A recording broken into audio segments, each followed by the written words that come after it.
All righty. Today's the day. We are breaking down the turning water into wine miracle in John chapter 2. We've been building up to this for a while, but there are a lot of other things that we're not in a rush, right? There were other things that needed to be talked about.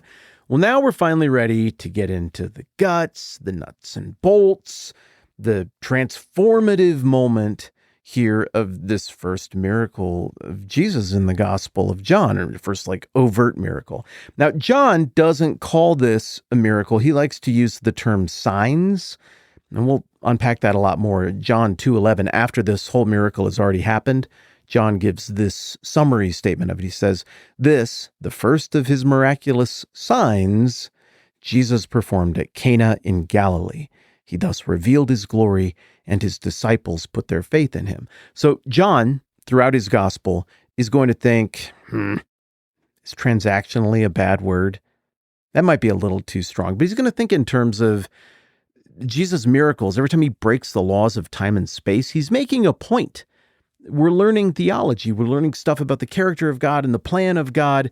And it means something. There are layers of meaning that John sees and really sets up for the original audience and for us, the secondary audience, around each of the things that he calls signs. He doesn't just Jesus did this and then that happened. There's language around it. There's ancient symbolism around it. There's cultural symbolism around it. And you're supposed to sit here and chew on what you just saw and think about what that was a sign of. And I think the guts, the nuts and bolts of this miracle, some of the details that are easily overlooked are where a lot of that meaning, a lot of that symbolism, a lot of what is being signed, according to John, is hiding out in this particular miracle. John 2:1, on the third day, a wedding took place in Cana in Galilee. Jesus' mother was there, and Jesus and his disciples had been invited to the wedding also.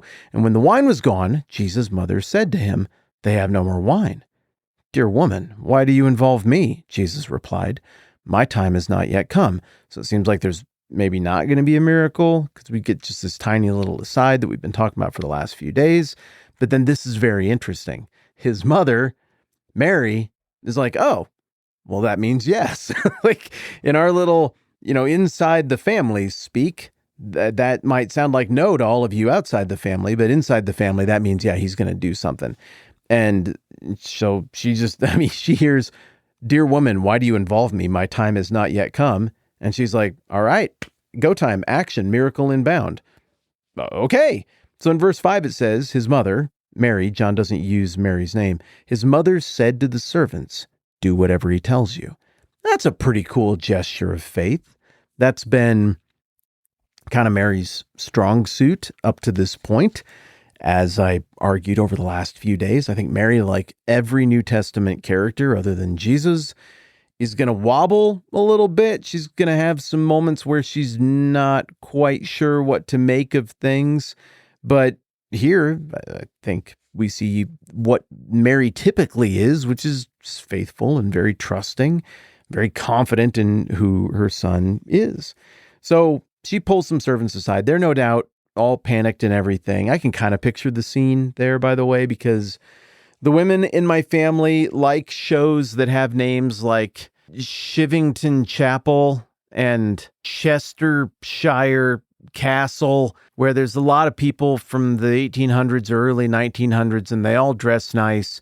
And there's all kinds of scandalous love affairs, and their servants work in the house, and they got little bells that they can ring, and they got to run up there in their little outfits and be like, "Yes, sir, what can I do for you, sir?" And then it's all about, they plan things. So I've accidentally osmosed a lot of this genre of PBS storytelling into the sides of my brain on accident from my family consuming a lot of Chamberlainshire Keep. And I've osmosed entire episodes of gigantic, frantic situations just like this one, where the staff has to save the day and come up with something or risk embarrassment for their noble lords, their employers. And so you can kind of imagine these people freaking out. These are household servants, some of them bond servants, no doubt some of them slaves. If you want to get a better sense, by the way, of what slavery looked like in the ancient world compared to kind of how we picture it more recently, I did a whole deep dive on that in my season on Philemon. Maybe Maybe Jeff can link that down below. But regardless of their state of servitude or employment, it is about to become apparent to the party that the host is going to have egg on his face because he did not plan properly for this. I mentioned a couple days ago that this would even call into question the ability of the one party to follow through on maybe dowry promises, property promises that were made to arrange this wedding in the first place. Remember, different times. I mean, maybe this couple deeply loved each other.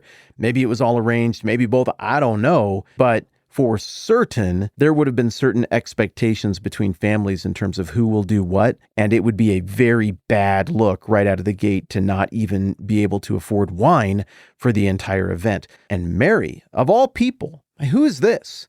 Worst case scenario, complete rando. And they have no idea. Like, this is just a guest at the party. She's been pleasant enough, I guess, but we don't really know her. Maybe best case scenario, this wedding is somebody's related to Jesus' family. I don't know. Some people have speculated that maybe this wedding has to do with John's family or Nathaniel's family. Nathaniel was from this neck of the woods, this town in particular. So maybe they have a reason to believe Mary. Maybe they don't. But the fact that some lady walks up to them and is like, do whatever he tells you, means that she has prepped them quite a bit. I mean, surely they have better options than just have this guy tell you to do something. Like, do you have wine or do you not? Is there wine on the premises or is there not wine on the premises? If there's not wine on the premises, we've got a bona fide problem here, and we're kind of wasting time just listening to some guy. So who laid the groundwork for them to listen and do what he said and burn precious time on this instead of running out to the equivalent of first century convenience store to try to round up some wine? Well, maybe it was Mary, who's been telling them, as she's been watching the wine reserves taper off. She's been telling them, this is my son's moment. He can actually do something about this. You just got to trust me. Maybe it is the disciples. If this is somehow related to Nathaniel's family because he was here, and maybe Nathaniel knows these servants and he's been like, yeah, I was under a fig tree, and maybe Nathaniel explained the whole thing about what he's learned from Jesus, what he's seen from Jesus. Yeah, there was a baptism, like a voice from heaven showed up. It's like, this is my son in whom I'm well pleased. Do what he says. The Holy Spirit alighted on him in the form of a dove. Like this guy's a big deal. Maybe that is what did it. Maybe Jesus himself has been remarkable in the way he's participated in events here. Maybe his reputation has preceded him a little bit, and instead of being the carpenter's kid from the rival high school town next door in Nazareth, he's someone who is kind of gaining a little bit of regional notoriety and questions are arising. Maybe it's a combination of all of it, but whatever the situation here is, these servants are in such a desperate spot that this seems to them to be their best option. I just think that's incredibly fascinating. Okay, so it goes on. She says, do whatever he tells you.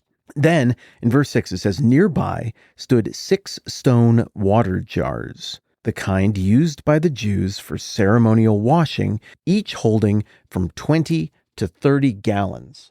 This is already getting weird because these jars aren't for drinking. These jars are for washing. Now, I don't think it's like people dipped their hands into these jars, so it wouldn't be totally gross, but it's just not what they're designated for. They're not the kind of thing that you would keep wine in.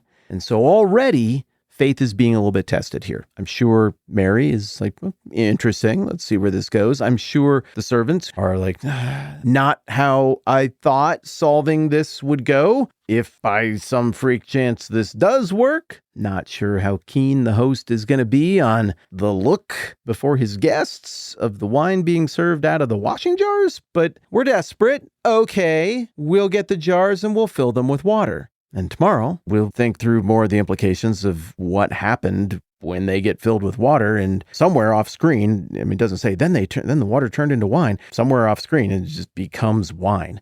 But, and this is my final teaser for the fun stuff we're going to get into.